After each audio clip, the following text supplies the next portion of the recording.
Menggong bunuh 41 pengganas komunis.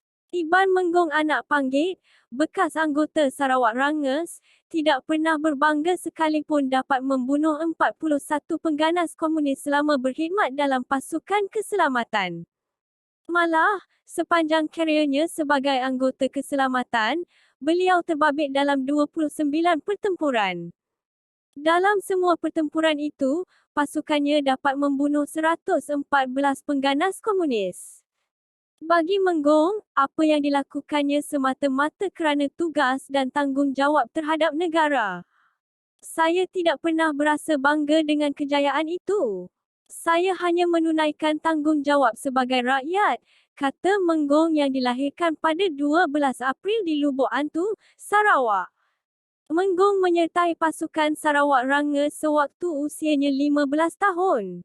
Pada waktu itu tidak ramai belia Iban menyertai pasukan tentera kerana lebih suka dengan kehidupan tradisi di pendalaman tanpa sebarang gangguan.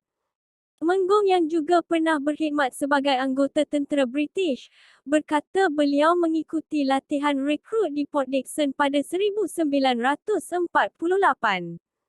Sebagai belia Iban, saya tidak menghadapi masalah menyesuaikan diri dengan kehidupan di dalam hutan. Saya memang sudah biasa dengan keadaan seumpama itu, seperti menghidu atau menjejak musuh, katanya. Malah, sejak kecil lagi beliau diasuh oleh bapanya mengenai ilmu kebatinan, kepercayaan serta adat resam bangsa Iban. Baginya, setiap ilmu yang diturunkan perlu diamalkan dengan penuh keyakinan bagi bekalan zaman dewasa. Sebaik menyertai pasukan Ranges, saya memang sudah meramalkan akan bertempur dengan pengganas komunis pada bila-bila masa sahaja. Lagipun, pada waktu pengganas komunis ramai dan sering mengancam rakyat, katanya yang mula berkhidmat dengan pasukan Sarawak Ranges pada 1948. Malah, pertempuran pertama beliau dengan pengganas komunis ialah pada 22 September 1948, tidak lama selepas menyertai Sarawak Ranges. Pertempuran itu berlaku di Sungai Siput, Perak. Dalam pertempuran itu, pasukannya dapat membunuh 14 pengganas komunis dan beberapa bulan kemudian, pasukannya bertempur sekali lagi di kawasan yang sama yang menyebabkan 6 pengganas komunis terbunuh. Menurut Menggong, bertempur dengan komunis amat sukar kerana pengganas terlalu pantas dan cekap di dalam hutan. Kami terpaksa menggunakan segala pengalaman yang ada bagi mengesan jejak musuh, katanya sambil menyifatkan tugas itu amat mencabar dan memerlukan banyak kesabaran. Menurut Menggong, kejayaan paling besar bagi pasukan dan dirinya ialah pada 13 November 1952, apabila pasukannya membunuh 19 pengganas komunis dalam pertempuran yang paling hebat di Air Panas Estate, Labis, Johor. Dalam pertempuran di Labis itu, beliau sendiri membunuh 6 pengganas komunis. Peristiwa itulah yang memberinya tuah apabila beliau dianugerahkan pingat George Medal oleh kerajaan British.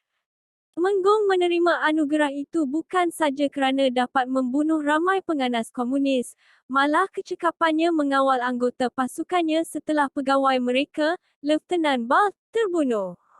Tidak pernah saya mengalami pertempuran sebegitu hebat. Peluru musuh limpas di kiri kanan saya bertalu-talu. Mujur saya ada pelias, kata Menggong. Menurut Menggong, pelias adalah azimat atau ilmu kebatinan orang Iban yang diturunkan sama ada secara terus atau melalui mimpi oleh nenek moyang mereka. Orang Iban percaya pelias dapat menjauhkan diri mereka daripada segala bahaya. Ada juga pelias yang dipakai di badan dengan cara memberi tanda seperti yang saya pakai. Bangsa kami percaya ada pelias yang boleh membuat seseorang itu menjadi kebal, ujarnya.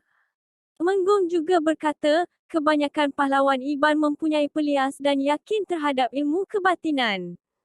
Menggong berhenti berkhidmat daripada pasukan Sarawak Ranges pada 1957 dan kemudian menyertai pasukan polis hutan di Sarawak sebagai inspektor. Dalam pasukan polis hutan juga Menggong terpaksa berdepan dengan operasi yang sering dijalankan bagi memburu pengganas komunis. Menggong bersara pada 12 April 1988, iaitu selepas 31 tahun berkhidmat dengan polis hutan. Pangkat terakhirnya ialah penolong penguasa. Menggong menetap di Kuching bersama isteri dan 7 anaknya. Kerana sikap kepahlawanannya itu juga, Menggong dikurniakan beberapa pingat lain, termasuk Defence Medal, Pingat Medal, Borneo Medal dan Ahli Mangkunegara. Selain itu, beliau juga menerima beberapa surat penghargaan daripada Pejabat Perdana Menteri British dan General Sir Charles Catley, Commander-in-Chief Far East Land Forces. Kredit, Dayak Bukit Kelingkang.